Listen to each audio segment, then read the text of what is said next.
Success is a jealous mistress. She can get you a lot of things: money, fame, respect, love, women, dinner.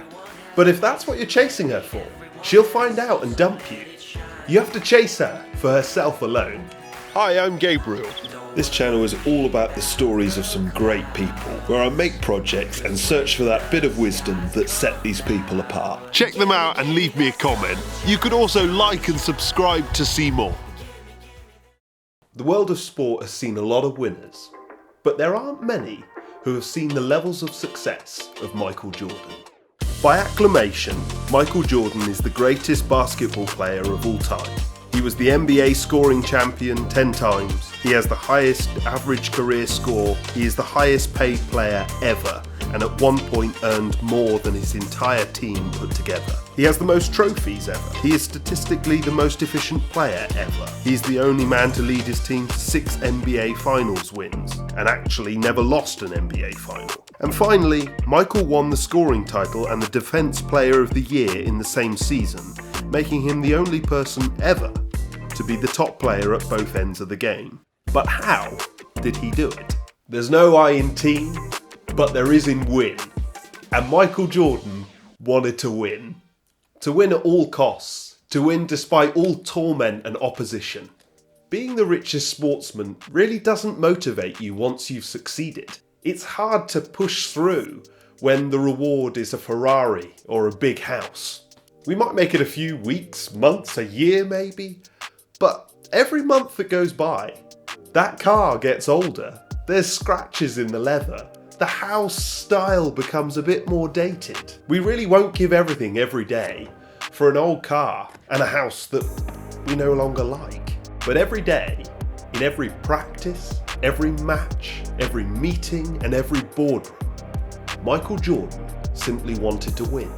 And he taught the people around him to want it too.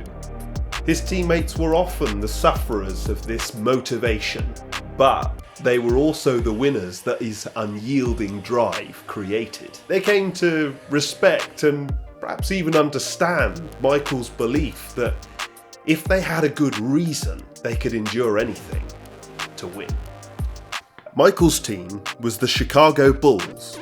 When he joined in 1984, they had scored one division title in their 18 years of existence.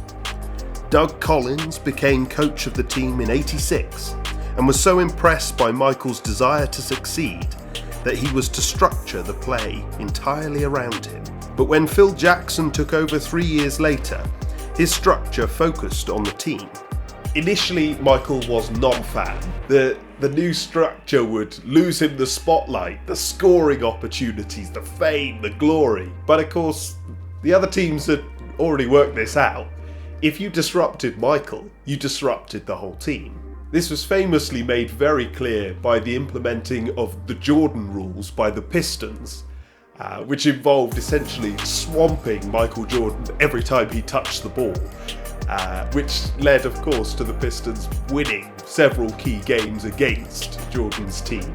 So Michael's win drive kicked in, and it humbled him and allowed him to train in Phil Jackson's new style. The next time the Bulls met the Pistons, Michael Jordan's team thrashed them, and in fact went on to go the whole way and win the NBA Finals.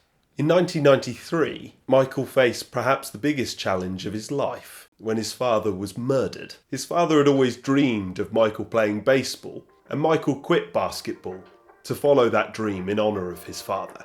And the power of Michael's desire to win was easily transferable no matter what he wanted to achieve. Whatever you think of this choice, his progression was undeniable and rapid, and so was the regression of his basketball team without him. The change, however, was short-lived. Perhaps his basketball team's regression led to Michael's return with his iconic press release. 2 words: I'm back. It was a slow start with some losses when he returned, sporting his new number 45. But Michael forced his body back to form. He returned to number 23, and his team won the finals for the 4th time in 1996, on Father's Day. The following year, yet again they won, Jordan was suffering with food poisoning on the day of a key game, and despite being severely ill, he scored the deciding winning shot. He played so well that the opposition coach was quoted saying he didn't even know he was ill. 1 year later, the impossible was achieved, and the Chicago Bulls basketball team won a second run of 3 consecutive wins of the NBA Finals. The Ferrari, the house, the friends, the fame. Surely, food poisoning. You could give it a day. But if you pursue success, then she cannot wait. You have to try your hardest. You have to risk the fail. And if you woo success before everything else, then you will win her. And with her, all the rest.